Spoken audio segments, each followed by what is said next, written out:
Okay guys, അപ്പൊ നിങ്ങൾ കുറെ ആൾക്കാർ പറഞ്ഞായിരുന്നു നിങ്ങൾ എന്ത് തിരുവനന്തപുരത്ത് പോയില്ല. ഇപ്പൊ തിരുവനന്തപുരത്തിനെ പറ്റി നിനക്ക് എന്താണ് പറയാനുള്ളത്?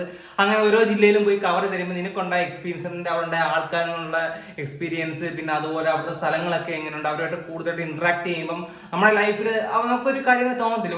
ഒരു സംസ്ഥാനത്തിനെ പറ്റിയ ഒരു ജില്ലയെ പറ്റുന്ന ഒരു കാര്യം നമുക്ക് തോന്നത്തില്ലേ? അങ്ങനെയുള്ള കുറെ ഒരു വീഡിയോ ചെയ്യാൻ വേണ്ടി, അങ്ങനെ എല്ലാ ജില്ലയും കവർ ചെയ്യുമ്പോൾ അങ്ങനെ ഓരോരോ വീഡിയോ ചെയ്യാൻ വേണ്ടി നമ്മൾ സബ്സ്ക്രൈബേഴ്സ് പറഞ്ഞിട്ടുണ്ടായിരുന്നു. അപ്പൊ എനിക്ക് പറയാനുള്ളത്, നമ്മുടെ തിരുവനന്തപുരത്തിനെ പറ്റി പറയുകയാണെന്നുണ്ടെങ്കിൽ ഫസ്റ്റ് പോസിറ്റീവുകൾ പറയാം. പോസിറ്റീവ് എന്ന് പറയുന്നത് നമ്മുടെ സെയിം ഏജ് ഗ്രൂപ്പുള്ള ആൾക്കാരുമായിട്ട് അത്യാവശ്യം കമ്പനി കാര്യങ്ങളെല്ലാം ഓക്കെയാണ്. പിന്നെ രണ്ടാമതെന്ന് പറയുന്നത് ഇഷ്ടംപോലെ ഫുഡ് സ്ട്രീറ്റ് കാര്യങ്ങളാണെന്നുണ്ടെങ്കിൽ അങ്ങനെയൊക്കെ നല്ല നല്ല സ്ഥലങ്ങളുണ്ട്. മൂന്നാമത്തെ കാര്യം, പിന്നെ ഒരുമാതിരിപ്പെട്ട ഗവൺമെന്റ് ഓഫീസും കാര്യങ്ങളും കുന്തവും കുടച്ചക്രവും എല്ലാം തിരുവനന്തപുരത്താണ്.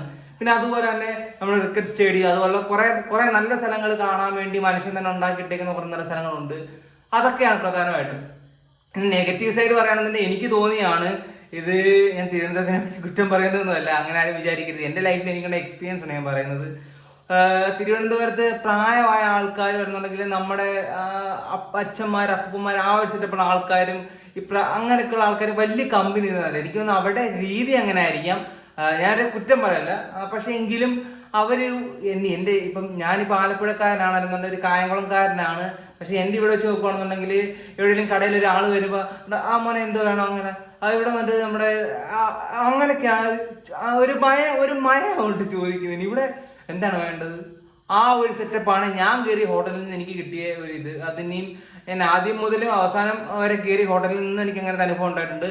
പക്ഷെ അത് എനിക്ക് തോന്നുന്നു അത് ഒരിക്കലും ഒരു തെറ്റല്ല. അവരുടെ ഒരു രീതി അങ്ങനെ ആയിരിക്കണം മേ ബി. കാരണം അവരെ തെറ്റു പറയാൻ പറ്റില്ല. കാരണം ഓരോ ആൾക്കാർക്ക് ഓരോ സംസ്കാരം എന്നുണ്ടെങ്കിൽ ഓരോ സ്ഥലം വരുന്നുണ്ടെങ്കിൽ ഓരോ അവരുടെ ലാംഗ്വേജ്, സംസാര രീതി അതെല്ലാം വേറെയാണ്. പക്ഷെ എനിക്ക് തോന്നിയെന്ന് പറയുകയാണെന്നുണ്ടെങ്കിൽ നമ്മുടെ ഏജ് ഗ്രൂപ്പിലുള്ള ചേട്ടന്മാരെന്നുണ്ടെങ്കിൽ ആ ഒരു സെറ്റൊക്കെ ഏകദേശം എൻ്റെ ഒരു മൈൻഡ് സെറ്റ് വെച്ച് നോക്കുകയാണെന്നുണ്ടെങ്കിൽ ഞാൻ പോയ ഹോട്ടലിലാണെങ്കിലും കാര്യങ്ങളെല്ലാം അത്യാവശ്യം നല്ല നൈസ് വൈബായിരുന്നു. പക്ഷെ അറിയാത്തവരുമായിട്ട് അവിടുത്തെ ആൾക്കാർക്ക് ഇന്ററാക്ട് ചെയ്യാൻ ഭയങ്കര ബുദ്ധിമുട്ടുണ്ട്. ഇപ്പം നമ്മുടെ ഇവിടെ നിന്നൊക്കെ പറയുകയാണെന്നുണ്ടെങ്കിൽ കമ്പയർ ചെയ്യുമല്ല, നമ്മുടെ ഇവിടെ നിന്നൊക്കെ പറയുകയാണെന്നുണ്ടെങ്കിൽ വരുവാണെന്നുണ്ടെങ്കിൽ ചില കാര്യങ്ങളൊക്കെ ചോദിക്കുകയാണെന്നുണ്ടെങ്കിൽ ഇവിടെ പോകാൻ ആ ഒരു നോർമൽ ടോക്കൊക്കെ വരും. പക്ഷേ അവിടെ ഒന്നുമില്ല. റാൻഡായിട്ട് ഒരുപാട് ആൾക്കാരെ കാണുന്ന പോലെ റാൻഡായിട്ട് ഒരാളെ കാണുന്നു, നമ്മുടെ ഇങ്ങനെ ചോദിക്കുന്നത് മച്ചനെ ഇവിടുന്ന് അങ്ങോട്ട് പോകും, അല്ലാതെ മച്ചനെ ഇവിടെ പോകാനാണ് എങ്ങനെ പോകാൻ, അങ്ങനൊന്നും ഇല്ല. അങ്ങനൊന്നും ഒരു സോഫ്റ്റ് സംഭവം എന്നുള്ളതായിട്ട് എനിക്ക് ഒത്തിരിയായിട്ട് തോന്നിയില്ല. ഞാൻ പല ബ്ലോഗേഴ്സിനെ പിടിക്കുന്നുണ്ടെന്ന് വെച്ച് പോയോ അടിപൊളിയായിരിക്കും, സെറ്റപ്പ് ആയിരിക്കും, അടിപൊളി അല്ലെന്നല്ല ഞാൻ പറഞ്ഞത്. പക്ഷെ ഞാൻ എക്സ്പെക്ട് ചെയ്ത പോലെ അല്ലായിരുന്നു. എനിക്ക് വേറെ അനുഭവമാണ് അവിടുന്ന് കിട്ടിയത്. പിന്നെ കാഴ്ചകൾ കാണാറുണ്ട്. പിന്നെ നമ്മൾ സംസാരിക്കുകയാണെന്നുണ്ടെങ്കിൽ അവിടുത്തെ ആൾക്കാർ സംസാരപ്രിയരല്ല എന്നുള്ള രീതി എനിക്ക് തോന്നിയിട്ടുണ്ട്. പലപ്പോഴും എനിക്ക് തോന്നിയിട്ടുണ്ട്. നമ്മൾ അന്ന് ചായക്കട അപ്പന് ചായ ആ സംഭവമൊക്കെ ഇല്ലേ, ആ പുള്ളിയോടൊക്കെ സംസാരിക്കാൻ നോക്കി. പിന്നെ അതുപോലെ തന്നെ ഒന്ന് രണ്ട് ആൾക്കാർക്ക് സംസാരിക്കാനൊക്കെ നോക്കി. പക്ഷെ അതൊക്കെ ഞാൻ കട്ട് ചെയ്ത് കളയാണ് ചെയ്തത് കേട്ടോ. കാരണം മറ്റൊന്നും കൊണ്ടല്ല, കാരണം ഒരു റെസ്പോണ്ടും തിരിച്ചിരുന്നില്ല. ജസ്റ്റ് ആ ഒരു ചിരി, ആ ഒരു ഇത്, ഒരു സംഭവമുണ്ട്. അത് മാത്രമേ ഉള്ളൂ, അല്ലാതെ വേറെ വലിയ സംഭവമായിട്ടൊന്നും എനിക്ക് തോന്നിയില്ല. പിന്നെ ഒരുപാട് നല്ല സ്ഥലങ്ങൾ കാണാറുണ്ട് കേട്ടോ. കാണാൻ ഞാനും വിചാരിച്ചു തിരുവനന്തപുരം വലിയ സംഭവമൊന്നുമല്ല, വലിയ രസമൊന്നും കാണത്തില്ലായിരിക്കും, പെട്ടെന്ന് കവർ ചെയ്തിട്ട് പോവുക, അങ്ങനെ ഇങ്ങനെ മറ്റേതാ മറിച്ചേതാ. പക്ഷെ തിരുവനന്തപുരത്ത് അത്യാവശ്യം നല്ല സ്ഥലങ്ങളൊക്കെ ഉണ്ട്, കാണേണ്ടവർക്ക് എല്ലാവർക്കും പോയി കാണാം. നമ്മൾ കുറച്ച് സ്ഥലങ്ങളിൽ മാത്രമേ നമ്മൾ പോയിട്ടുള്ളൂ. പിന്നെ ഞാൻ എൻ്റെ രീതി എന്ന് പറയുകയാണെന്നുണ്ടെങ്കിൽ കൂടുതൽ സ്ഥലങ്ങൾ എക്സ്പ്ലോർ ചെയ്യുന്നതിനേക്കാളും കൂടുതൽ അവരുമായിട്ട് കൂടുതൽ ഇന്ററാക്ട് ചെയ്യുക, അവരുമായിട്ട് കൂടുതൽ സംസാരിക്കുക, അവരുമായിട്ട് കൂടുതൽ സമയം സ്പെൻഡ് ചെയ്യുക, അതൊക്കെയാണ് എൻ്റെ ഒരു ഇത്. അതുകൊണ്ട് തന്നെ എനിക്ക് എൻ്റെ ഒരു അനുഭവം വെച്ച് നോക്കുകയാണെന്നുണ്ടെങ്കിൽ വലിയ കുഴപ്പമില്ല. അത്യാവശ്യം നല്ലൊരു സ്ഥലമാണ് തിരുവനന്തപുരം. പക്ഷേ എങ്കിലും കുറച്ചും കൂടെ ആൾക്കാരോട് കൂടുതലായിട്ടൊന്ന് ഇന്ററാക്ട് ആവുന്നില്ല, അവരോട് കൂടുതൽ സംസാരിക്കുക, അങ്ങനെയൊക്കെ ചെയ്യണമെന്നുള്ള നൈസായിരിക്കും എന്ന് എനിക്ക് വ്യക്തിയായിട്ട് എനിക്ക് തോന്നിയാണ്. ഞാൻ അങ്ങനെ ജീവിച്ച ഒരു സാഹചര്യത്തിൽ നിന്ന് വന്നുകൊണ്ടായിരിക്കാം മേ ബി. പക്ഷെ വലിയ കമ്പനിയൊന്നുമില്ല. ആൾക്കാർ കാണുമ്പോൾ ഹായ് ഹലോ അത്രയേ ഉള്ളൂ, പറഞ്ഞങ്ങ് തീരുക എന്നുള്ളതേ ഉള്ളൂ. അപ്പോൾ എനിക്ക് തിരുവനന്തപുരത്തിനെ പറ്റി പറയാനുള്ളത് ഇത്രയാണ്. കൊള്ളാം, പക്ഷെ അത് എൻ്റെ തെറ്റാണോ തിരുവനന്തപുരംകാരുടെ തെറ്റാണോ എനിക്ക് അറിയത്തില്ല. എനിക്കത് എൻ്റെ തെറ്റായിരിക്കും. കാരണം ഞാൻ ഈ ഒരു ഇതിൽ നിന്ന് വന്നതുകൊണ്ട് എനിക്ക് തോന്നുന്നതായിരിക്കും.